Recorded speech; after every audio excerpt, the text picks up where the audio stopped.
Good morning, ladies and gentlemen. On this Friday, welcome to Ask the Theologian. Glad you are here. Good morning and good evening to those of you in the UK. Good morning to those of you on the,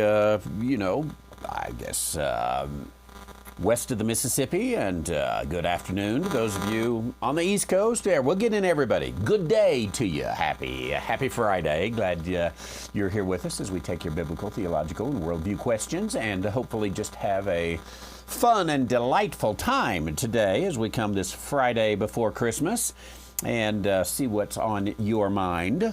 Did you join us last night? If not, you can still catch it for a buzz going on there. See if that fixed that. I don't hear it now. There we go.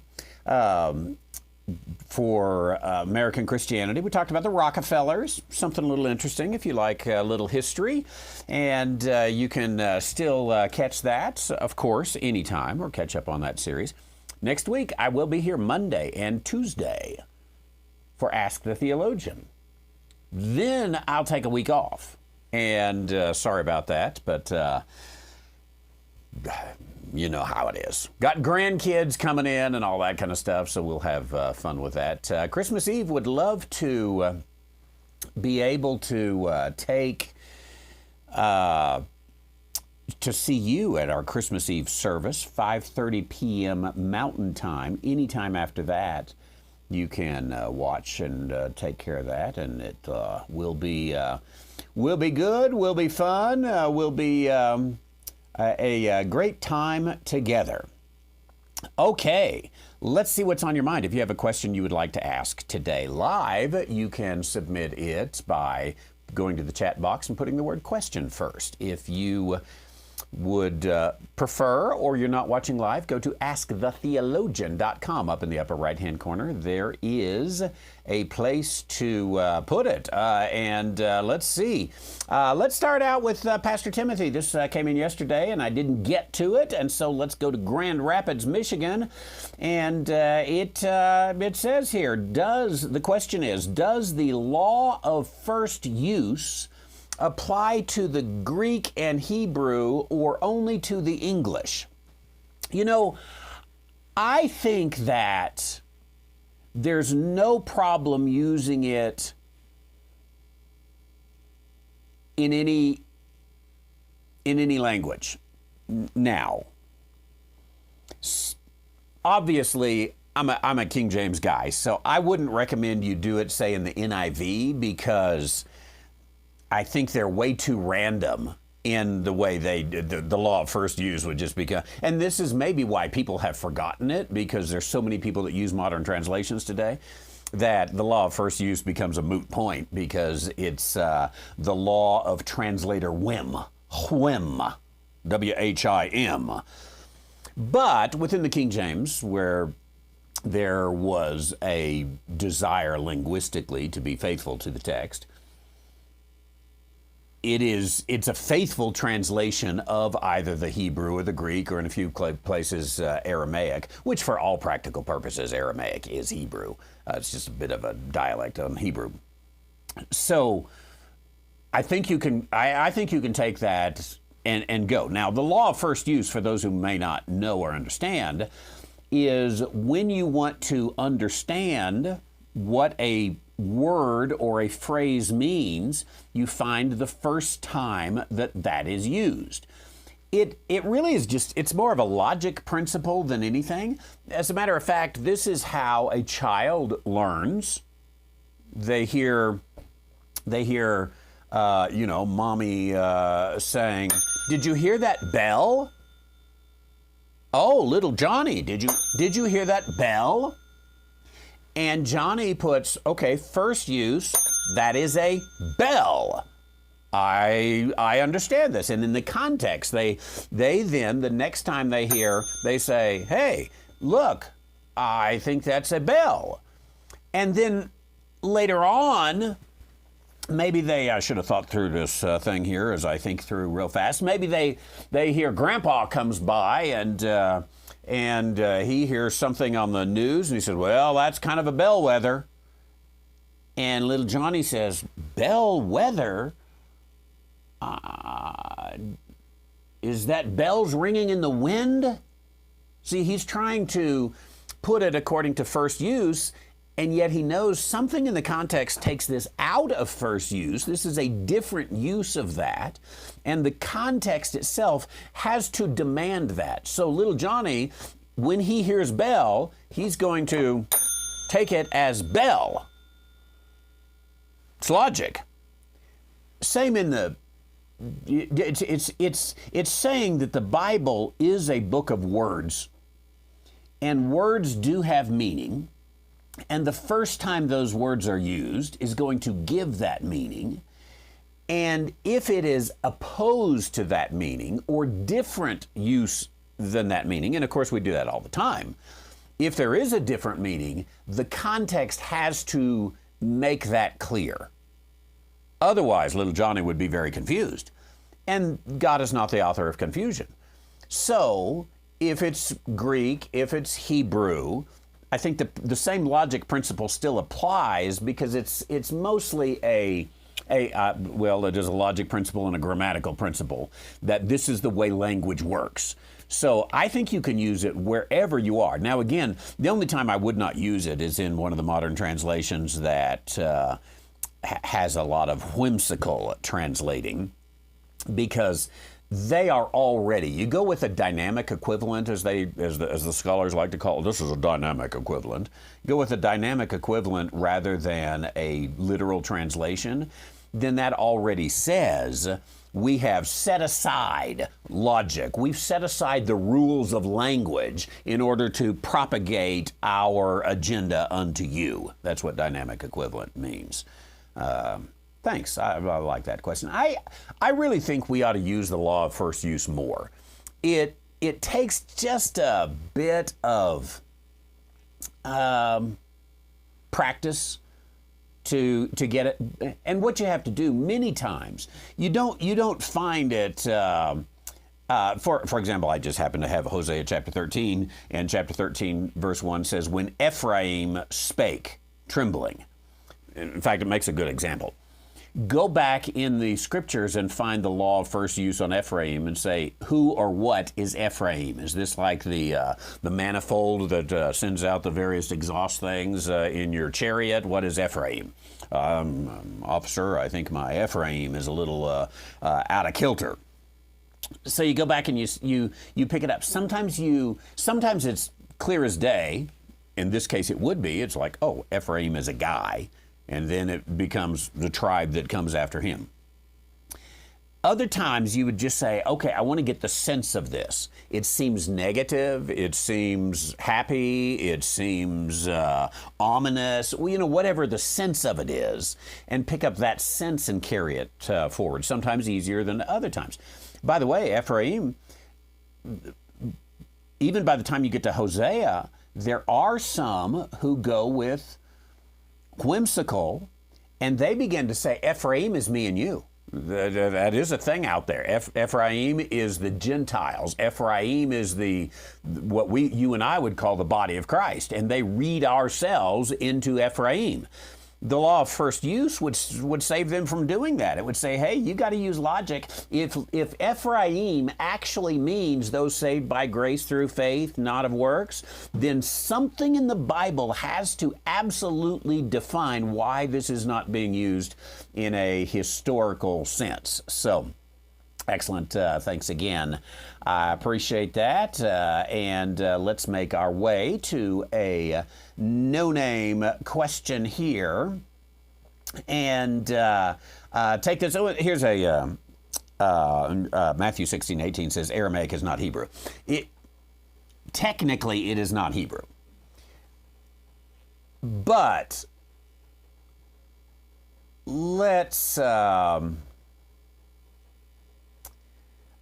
bring up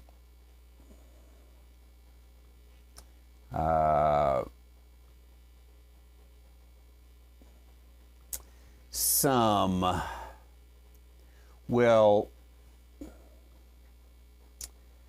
excuse me. This is Hebrew. I just happen to have Genesis chapter 6. Let's go, say, to Daniel chapter 3. Just take a gander at the way that looks there. Daniel chapter 3. This is Aramaic. Oh. I can't tell a difference. It's the same letters. Now, I recognize that with a few exceptions, but there are exceptions, but with a few exceptions, I can take my keyboard, my American keyboard, and I can type in Spanish. You know, there's a few. Well, I don't have a tilde in some of these things that, and the accents. You know, some of that I actually would need a Mexican keyboard. I think it's called Spanish. I would need a Spanish keyboard in order to type totally in Spanish. But okay, same letters. So same letters doesn't mean the same language. But as you look, what you would find is, oh, it's the same. It's the same words. You would find that everybody who can read Hebrew can read Aramaic. It's much more of a dialect. It is the Hebrew that developed while the exiles were in Babylon. So it was a little bit, I'll go ahead and use, what we call around here, and I assume you call it this other places too, it's Spanglish. It's got a little bit of, a mixture of both. So there are some ancient Babylonian and Persian words that are borrowed into the language, meaning you could read, an expert could read this and say, hey, this is a little bit different here. But, really, for all practical purposes, they are one language. Aramaic is not, let's say, even let's go Spanish to German, as opposed to Spanish to French. Spanish and French are going to have a lot of the same rules, a lot of the same grammar. Obviously, there's going to be some real difference, but you could definitely transition from one to another. Spanish and French are both romantic languages. It has nothing to do with romance. It has to do with Rome. German is not a romantic language, and therefore you couldn't just transition. And Aramaic and Hebrew are even closer than Spanish and German. Okay. Now let's move to our next question here.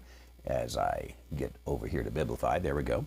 The question is, can you explain Ecclesiastes chapter 12, verse 7? Then shall the dust return to the earth as it was, and the spirit shall return unto God who gave it. Now, let's actually back up, let's say to verse 5, just to get a little. When they shall be afraid of that which is high, and fear shall be in the way, and the almond tree shall flourish, and the grasshopper shall be a burden, and desire shall fail, because man goeth to his long home, and the mourners go about the streets. Or ever the silver cord be loosed, or the golden bowl be broken, or the pitcher be broken at the fountain, or the wheel broken at the cistern, then shall the dust return to the earth as it was. Now, what I want you to pick up here is, I came into verse 5. The almond tree shall flourish. Is this talking about, let's see, I believe almond, if I'm not mistaken, almonds produce in the fall. I may be off there. I think they bloom in the spring, produce in the fall. They bloom kind of early. But I'm not, my point here is, it doesn't matter. My point is, Is this talking about when almond trees flourish? Is this like a biology lesson? The grasshopper shall be a burden. Is that literally saying, hey, when grasshoppers are a burden, when almond trees, let's say, bloom, I'm not sure what it means there, but when almond trees bloom and grasshoppers are a burden and desire shall fail, and man goes to his long home, not a short one, but he goes to his long one, and mourners go about the streets. So if you have almond trees, grasshoppers, desire, man to his long home, mourners, if you have these 5 things happening, then let me tell you what's going to happen next. Is it talking about that? I don't think so. I think it's got 5 metaphors. Now, we know the metaphor, the silver cord be loosed. I think if we looked up, we could find quite a bit in poetry, that little thing right there, the silver cord be loosed, the golden bowl be broken. Let's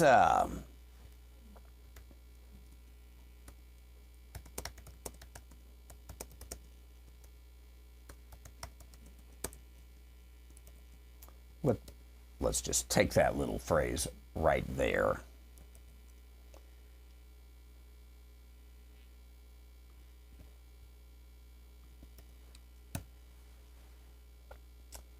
And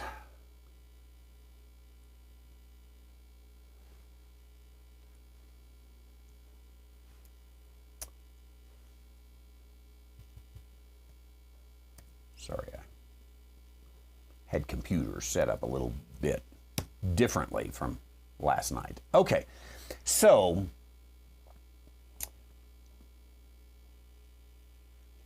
yes.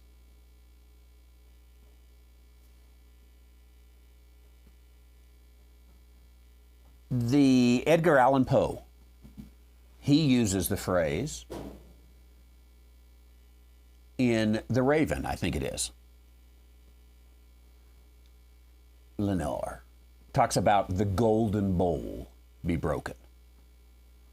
William Blake, the poet William Blake, uses it. Obviously, it comes from the book of Ecclesiastes. It's a poetic phrase that poetry has picked up on. So, let's come back here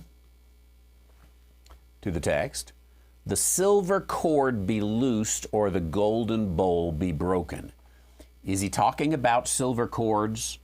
Is he talking about golden bowls? Nope. The pitcher be broken at the fountain. Is this, we had 5, is it 6, 7, 8 things that have to happen? And now 9, the wheel has to be broken at the cistern. If you have these 9 things happen, then shall the dust return to the earth as it was, and the spirit shall return to the God who gave it. Now, my point is, if you are going to take verse 7 as definitive and literal, do verse 5 and 6 too. Don't just say, oh yeah, here, this means that the soul is dead or the soul is alive, or this is all a poetic way of saying you're going to die. That's what it says. You're going to die. To read into a poetic passage a specific doctrine about life after death, I think you're asking for trouble. I don't think you're going to get anywhere. Now, let's go. Then shall the dust return to the earth. Well, that's talking about dying. And, you know, I mean, we even say, and it comes from Genesis, you know, what's the actual wording? You know, I'll give the English Book of Is it common prayer? Dust to dust, ashes to ashes. So the dust shall return to the earth. You know, when a person dies, we very seldom, let's say a person is dying. Well, your dust is about to return. Even if we're talking about our own death, which is still like 300 years out there. We don't say, yeah, someday my dust is going to return. I'm not dust right now. The dust shall return to the earth. It's a way of saying you're going to go back to the way you came. Okay. And the Spirit, that, it's a lowercase s, certainly not talking about the Holy Spirit. This is the breath. Remember, it's an allusion to the first of creation. Adam was taken from dust, he was made into a man, and then God breathed life into him. It's going to go back. I don't think you can read much of anything into here other than you're going to die, which is his point here. Vanity of vanities, saith the preacher, all is vanity. What he's saying is, hey, there's this cycle you kind of go through, and boom, there it is. Now, again, I don't know that everyone will like my answer here, but remember, I just had it up. I think I closed it. See if I can find it here real quick.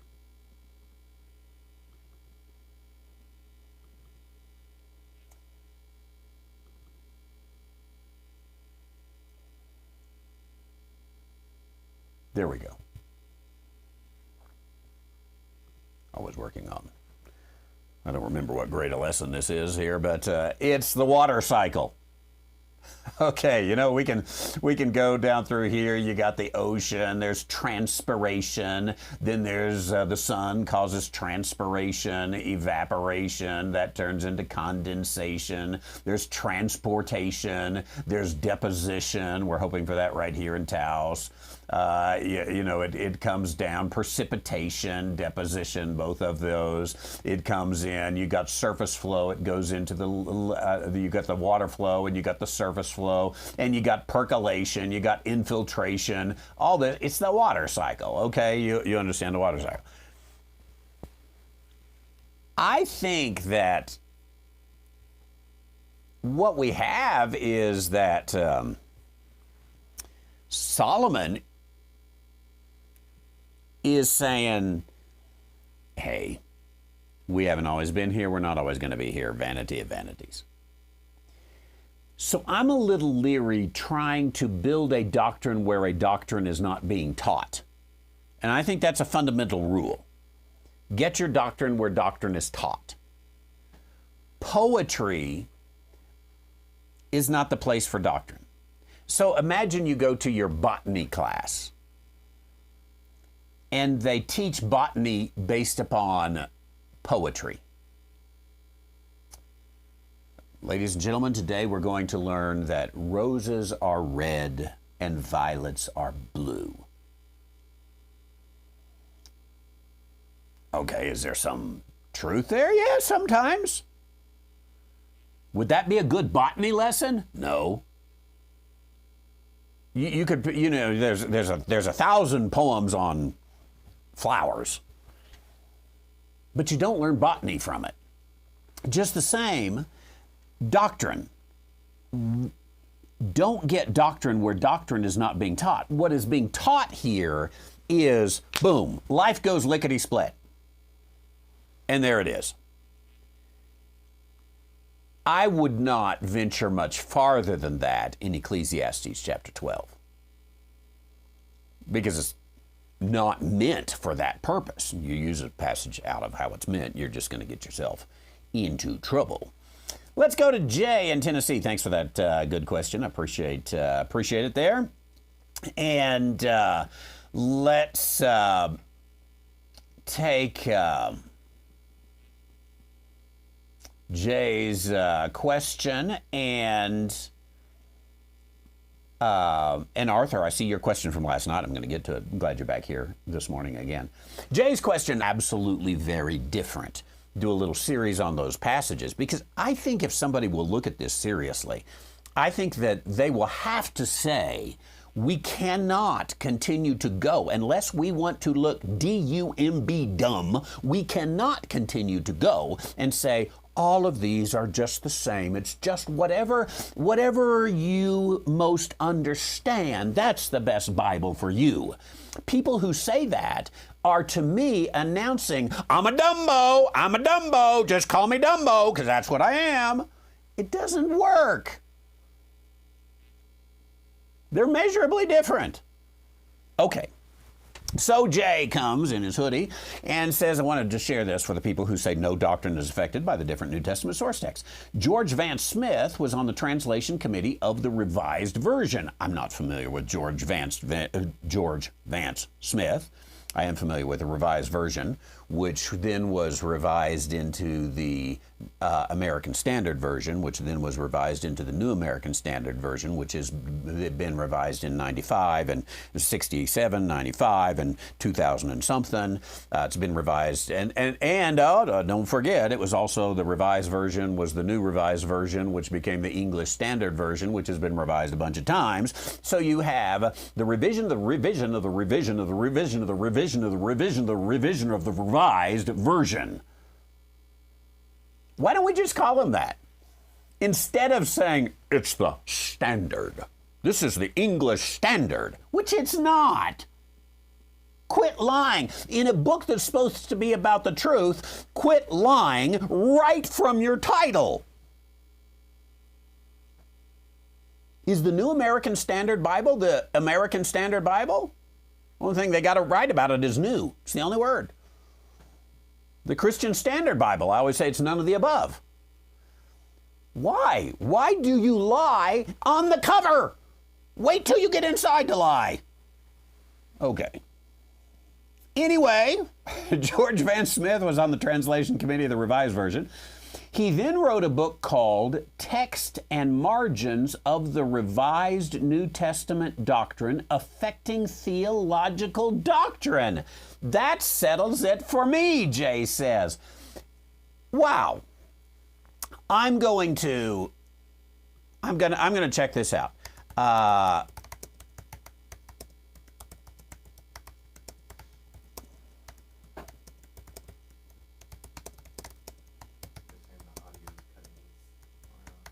Thanks.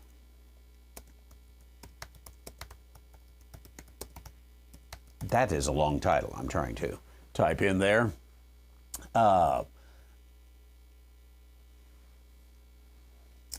But I have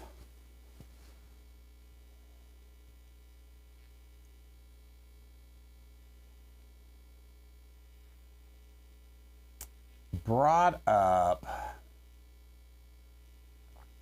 I brought up a little AI summary. Let's see what it says. George Vance Smith, 1881 work, Text and Margins of the Revised New Testament Affecting Theological Doctrine, briefly reviewed.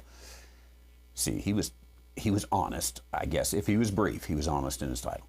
Examines how the textual revisions in the 1881 influenced theological doctrine. Smith, a Unitarian minister and scholar, was notably involved in the Revised Visions translation process.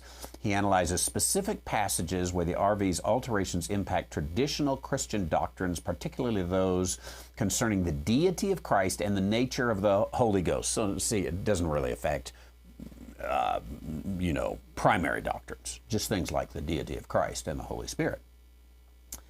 He discusses changes in verses like 1 Timothy 3:16, where the RV reads, he who was manifested in the flesh, instead of the King James, God was manifest in the flesh. Smith argues that such revision aligns more closely with Unitarian theology, which denies traditional doctrines of the Trinity. It is interesting too. He's Unitarian and he says, yeah, that works for Unitarians. Unitarians should use the Revised Version. I wouldn't be surprised if Unitarians are not a bit anti-King James. Smith's participation in the Revised Translation Committee was controversial due to his Unitarian beliefs. His involvement, along with subsequent writings, highlight the theological debates surrounding the biblical... Right, let's take this. Highlight the theological debates surrounding biblical translations in the 19th century, especially concerning how textual changes can influence doctrinal interpretations. Yeah. The dumbos out there like to say, yeah, there's no doctrinal difference at all. I mean, who told you that? Who told you that? You guys told us that. Go back, learn your history. When you said it. It's right there. You're right, Jay. Smith's book offers insight into the interplay between translation choices. The full text is available for review online.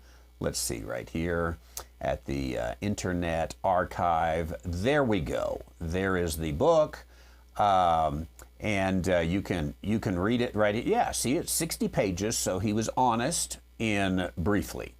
There it is. We are going to investigate that book because, you know, that might actually speed up our journey of trying to find those issues. I have now downloaded the book. I'm going to do some work on it. You all can get ahead if you want. There's the introductory, as they would have called it then. Hey, okay, you're right. That settles it. For those who don't want to read it, just know a guy on the committee said it makes a difference. Excellent. I appreciate you bringing that up for me. I'm going to ring the bell for Jay. Thank you. Let's go to Arthur. Good to see you, Arthur. Thanks for being here last night. Sorry I wasn't taking questions last night, but I did get it here today. And I do see some people saying I'm cutting out. I'm wondering if that is only when I get loud, if I don't have it too loud. Is it working okay when I'm not yelling about dumbos? I'll try to be dignified for the rest of the program. Somebody tell me if that's where the issue is. But here's Arthur's question. Arthur would love to know where you're from, if you don't mind. When Moses parted the Red Sea, did the water freeze or was it liquid? This is... I want to get to the text. I'm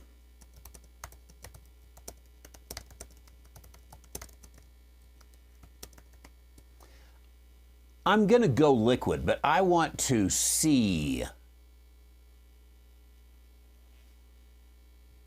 I want to check the text because I've never completely thought about it. I just saw a picture of it once in a children's Bible. Therefore, I know. Let's go. It's Exodus chapter 14, beginning in about verse 21. So Moses stretched out his hand over the sea. Now, clearly, there's nothing we would take that would say it's... it was frozen here, obviously. This is the Red Sea. The Lord caused the sea to go back by a strong east wind. So freezing wouldn't do that. This is liquid moved by a strong east wind. All that night, and made the sea dry land, and the waters were divided. And the children of Israel went out on the midst of the sea on dry ground, and the waters were a wall unto them. Yeah, the fact that it says the waters here, I think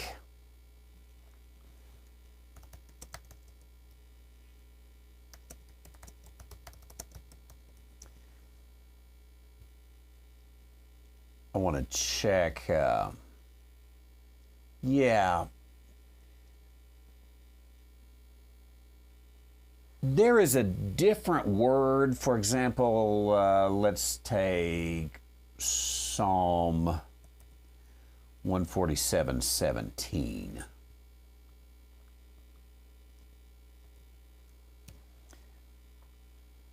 He casteth forth his ice.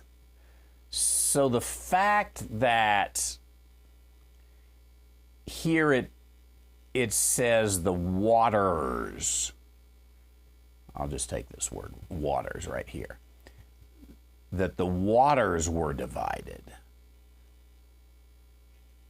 We have it twice.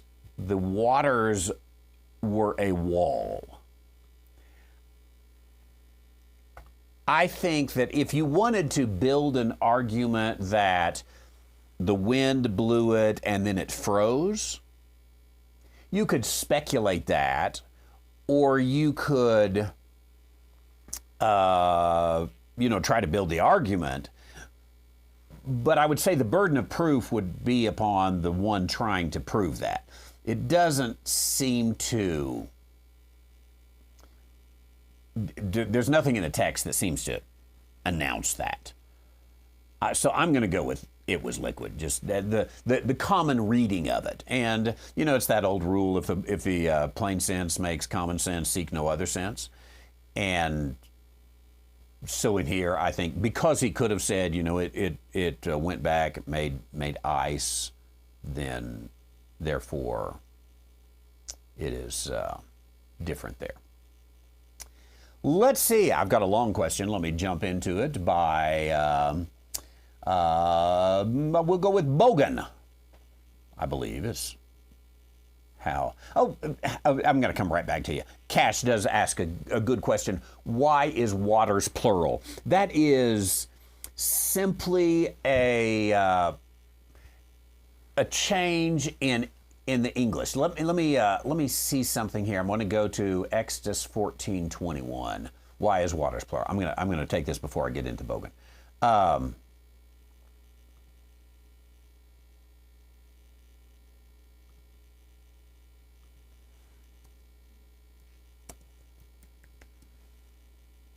I want to check in the Hebrew here.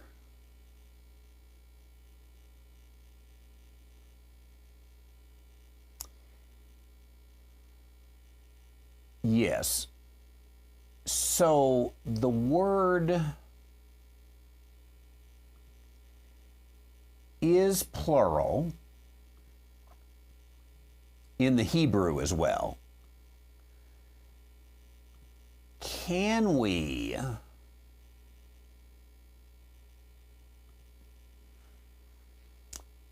find it in the singular? This is what I want to check out.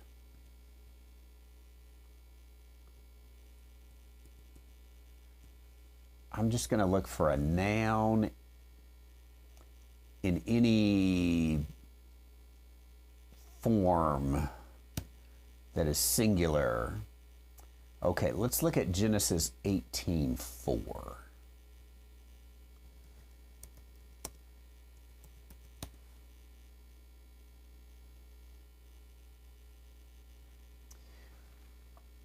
Let a little water, I pray you, be fetched and wash your feet. Not bring me some waters, but let a little water. Let's see. Exodus 7:20 will be a good one to look into because they're both in the same book.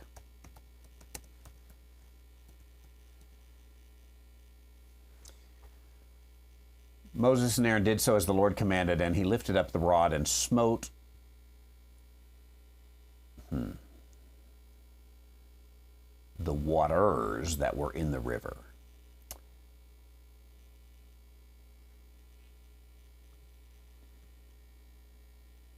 I've got this in the singular, Exodus 7:20, water.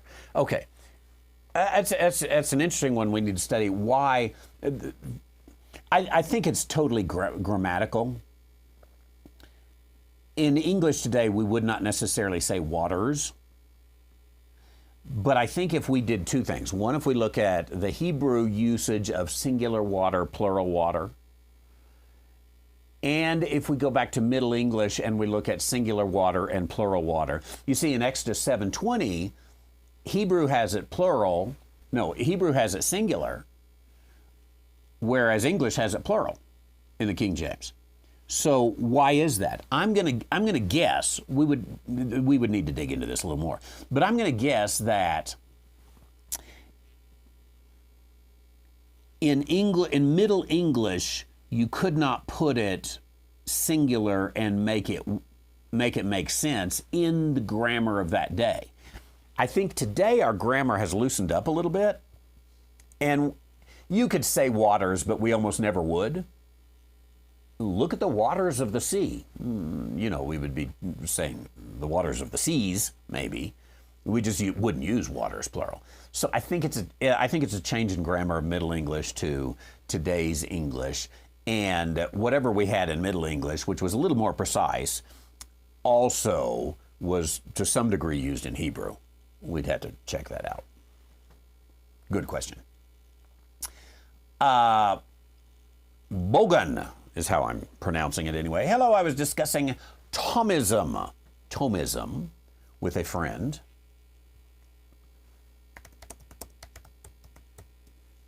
Let's get a good definition here so that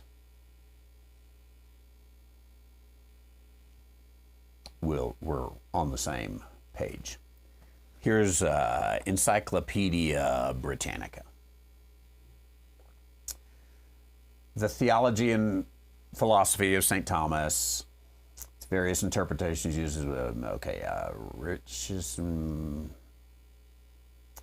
may go more into that than we actually wanted, didn't we? Yeah, we don't want to read the whole thing. So I tell you what, let's take a summary of it. Thomism is the philosophical theological system developed by Thomas Aquinas, a Dominican friar doctor of the Church. It represents a synthesis of Aristotelian philosophy and Christian theology, addressing a wide range of topics, including metaphysics, ethics, and the nature of God. Thomism emphasizes a harmony between faith and reason, asserting the truths revealed, and we go on there. So let me first of all give a bit of a disclaimer. When you get into these philosophical questions, sometimes they don't package very well in a program like this, but let's try it out. I was discussing Thomism with a friend. They made a very salient point, which I don't quite have an answer to. The question was whether God's knowledge of counterfactuals, but there are other things in God's power or creatures, which nevertheless are not, nor will be, nor were.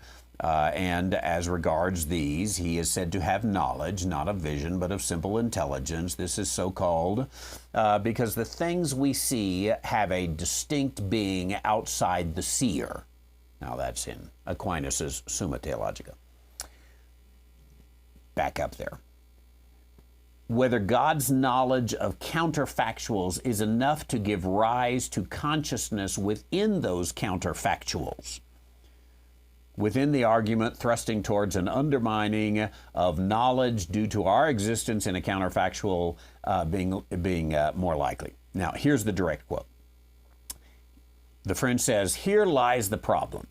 If in a counterfactual there is a stitched together universal wave function where we can point out approximate factors of terms, then would some of the approximate factors be brains with activity? If so, would they be conscious? If so, then if there are many modifications to the universal wave function, they would see that many regularities look disrupted and they would see that science doesn't work. Here lies the problem. Consciousness and actuality need to be linked somehow, but that is a form of, I've got to pronounce it right, epiphenomenalism, because actuality doesn't change how a thing operates within God's knowledge or without. Okay, I'm going to stop there a little bit. There's quite a bit more that goes on, and I don't have my foghorn with me here today for this. Now, let me say on this that when it comes to these philosophies and things like God's knowledge of counterfactuals, I think we get into the arena of talking about quantum physics, dark matter, if we're giving the equivalent in the scientific world, where we have to say we have gone beyond what we know. And thus, while the conversation can be interesting, we should never build really any kind of doctrine or even, I might say, worldview on it, because in the end, we're making it up. We're making it up because it has not been revealed to us. So I'm comfortable with a God who is transcendent. Being transcendent, he is outside of the box that we're in, and he has a different knowledge base to go by. But I don't even have enough of the facts to understand what that is. Therefore, and this might be a cop-out. Philosophy has never really been too much of my thing, so it might be a little bit of a cop-out. But I'm much more comfortable saying, here is the edge of our knowledge. Here's as far as we can get. So I might even back up. You give an assumption. The question was whether God's knowledge of counterfactuals. I would back up and say, are there counterfactuals, and does God have any knowledge of them? I don't know.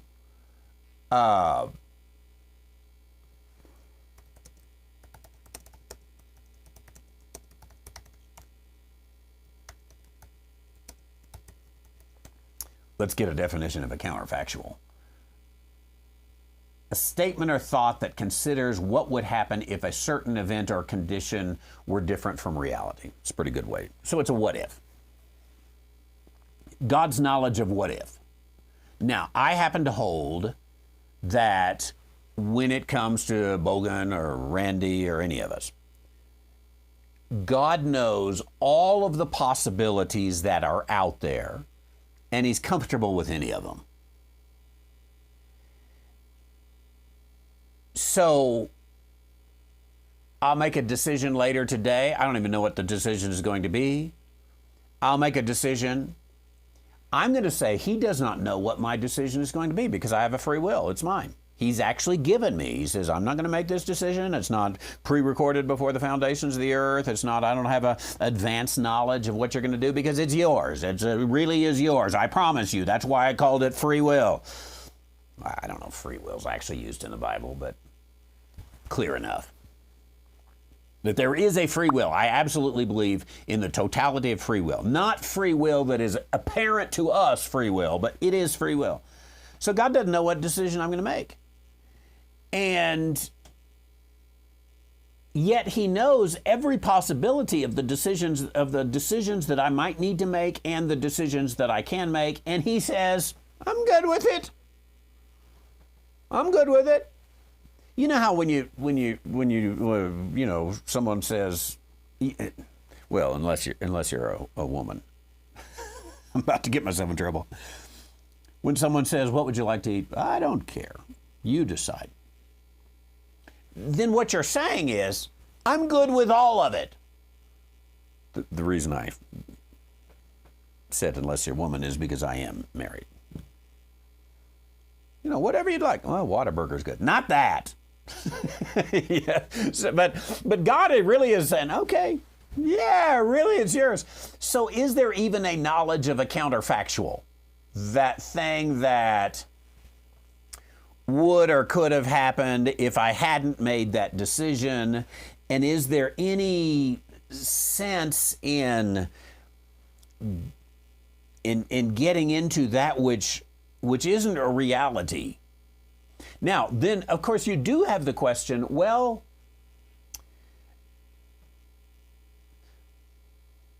was something affected differently with quantum issues? Is there some connection that, doing this, turned a switch off over there, and there's a domino effect that goes on? That's interesting to talk about, but it's one of these things that I would be a little afraid to say, we don't really have a clue. We don't even know if God knows counterfactuals or if he wants to mess with counterfactuals. A lot going on there. Thanks. Interesting question. Okay, let's go into a question that came in, I believe, overnight. Does not have a name on it. I work during your show today, so I won't be able to listen to your answer, but I suspect you'll listen later. This morning, an older lady came into the office for her checkup and was talking about something to do with sweets. Sweets the holidays. I assume we mean holiday sweets. And some things she found in the book of Deuteronomy that made it, okay. Talk about holiday sweets. I'm interpreting a passage here. She mentioned something in the book of Deuteronomy that made her feel good about eating on the holidays. I'd never heard about it, so I asked her what was found, and she said it's not in her new NASB Bible, but in one of her older nasty translations. I told her that we almost always use the King James 1611, and she replied, "Why would you use that over NASB when the Dead Sea Scrolls hadn't even been discovered in 1611?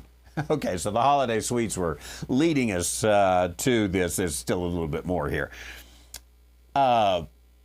The Dead Sea Scrolls, well, first of all, NASB originally came out in 1901. The Dead Sea Scrolls hadn't been discovered in 1901. And with, let's say, the 1995 revision of NASB, or there was one in the 60s, which I think it was in the 60s.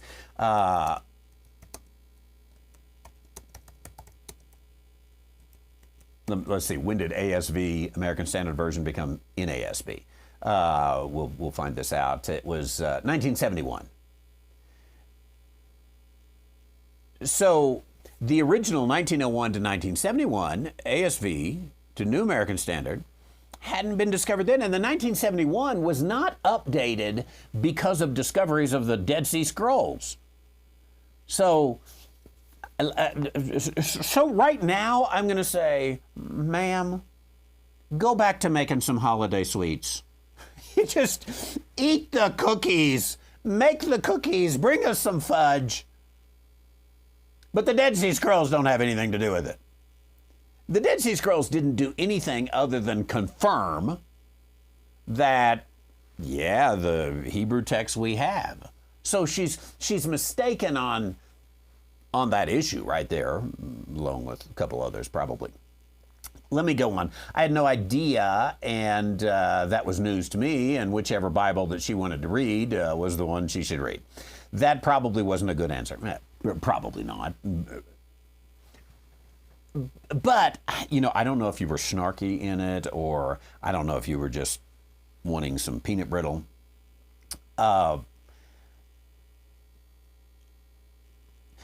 Sometimes you do just have to say, you can't win them all.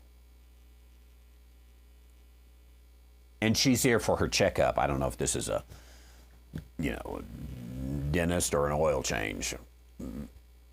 But you just gotta do your business and move on sometimes. So sometimes I'm a little forgiving if you're like, this is not the time we're gonna fix this. Okay. Yeah, he even says, or she even says, I'm not sure, that probably wasn't a good answer, but it was the best way to finish the conversation. and I'll give it to you. Okay, sometimes you just have to finish the conversation. Question, here's the question. Was she right about that? Really, even if she was, doesn't make any difference because the canon of Scripture was closed before the Dead Sea Scrolls, and nothing from the scrolls added to anything anyway. It added to it anyway. Yeah, no, you're exactly right. You kind of answered your own question there at the end, but she wasn't right. The Dead Sea Scrolls didn't have anything to do with it. Now you could say, and they will probably, if you said no, it's not the Dead Sea Scrolls. The Dead Sea Scrolls were nothing but a thumbs up all the way through for the King James and anything that's built on the Masoretic text.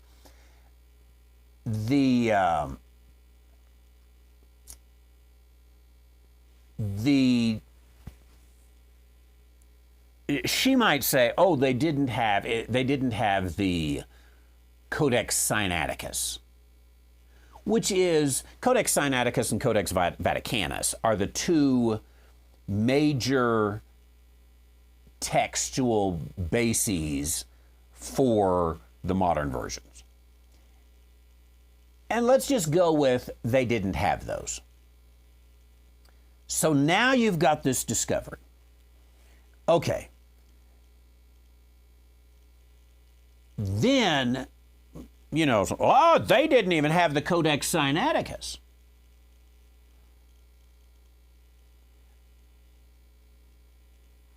I would want to know, if I were her, I would want to know several questions. Might not be the best place to ask it, especially if it's a dental checkup. Ma'am, what do you think about? But anyway,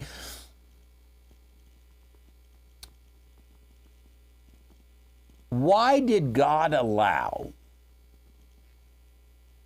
the Bible to get lost for over 1,700 years? All those poor people who never really had a Bible because the Codex Sinaiticus had been lost. I said 1,700. I think the Codex Sinaiticus is claimed to be about AD 400, so however many years that is until they found it in, say, the mid-1800s.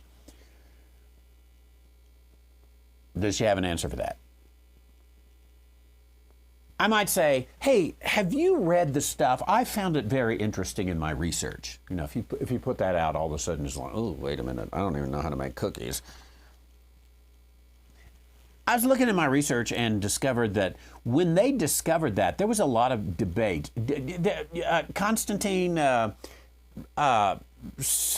Tischendorf, remember him? And Constantine, I'm getting my names mixed up, Tischendorf and...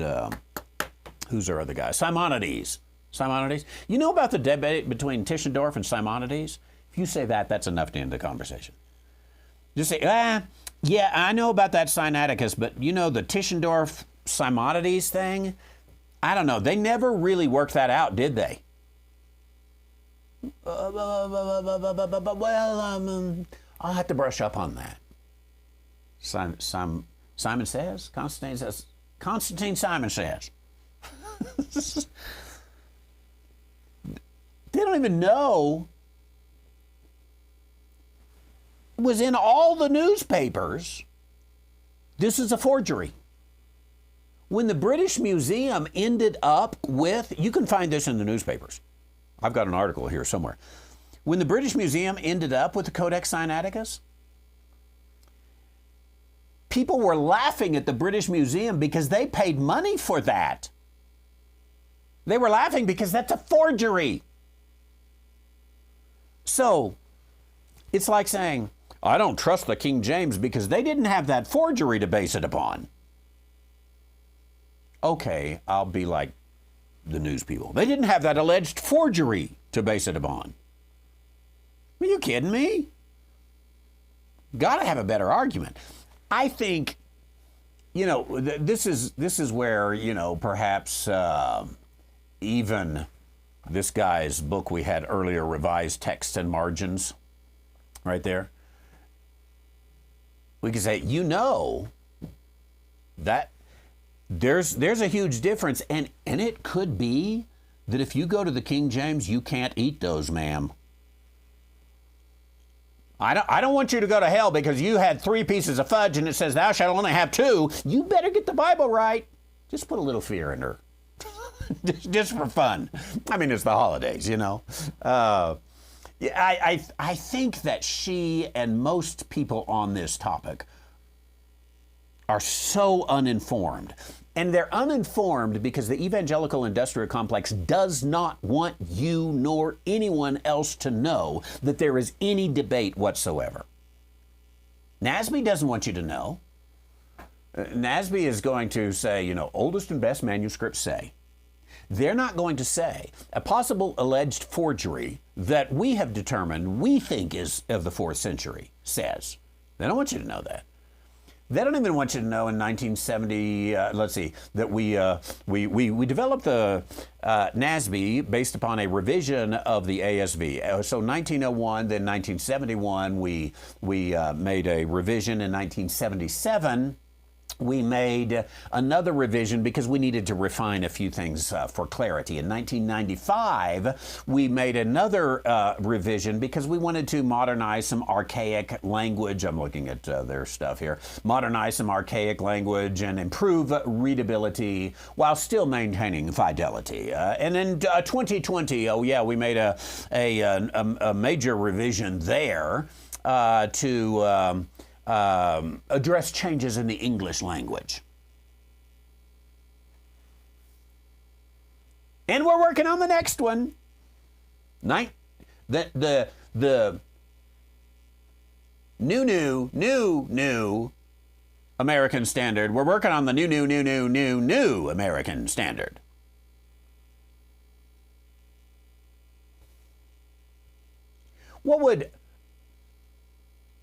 So she comes in for her checkup. Again, I don't know what she's checking. But what would she think if every time she came in, you said, we've revised our understanding, and, you know, last time we recommended a little polyglockite, but this time we find out that the polys and the polyglockite are causing cancer. And so even though we gave you polyglockite last time, now we know that we're supposed to give, singuloglockites. And so we've changed our ways. And then the next time, we gave singuloglockites. And this time we find out we're actually supposed to give duomonophysites. And the singuloglockites, they actually make they make your nose get a big wart on them. We gave you a whole bunch of them, but, sorry about that.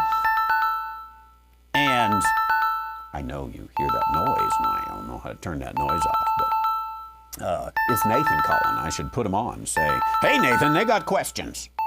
But anyway, I do have to go. And it's good to have you here today. And I think she needs to do some education on that. Sorry that the bell is ringing, little Johnny. That is a bell.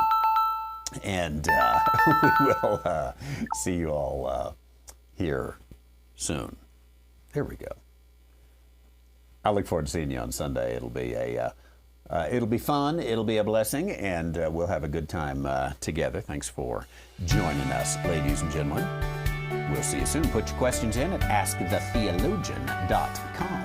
Hey, Arthur, I see your follow-up question. I'll get on that on Monday and some of the others questions I didn't get to. Thanks, everybody. We'll see you soon.